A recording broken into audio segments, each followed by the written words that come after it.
কাঁচামরিচ, আলু, পেঁয়াজ পাতা, লাউয়ের খোসা ভাজি করবো আমি। বিসমিল্লাহ দিয়ে দিলাম, সিদ্ধর জন্য পানি দিয়ে দিলাম, রেখে দেবো। হলুদ দিয়ে দিতেছি সামান্য,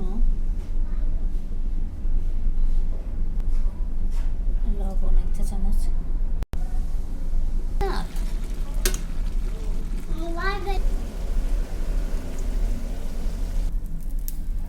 আমি পেঁয়াজের পাতা পেঁয়াজ দিয়ে দিলাম, তেল দিয়ে দিব এখন।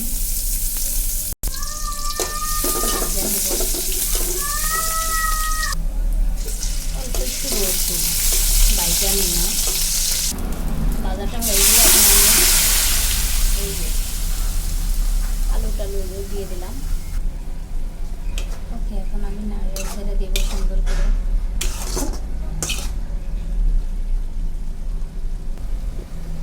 ওকে, আমার ভাজিটা শেষ। আমি একটু ঝোল ঝোল রাখি হালকা।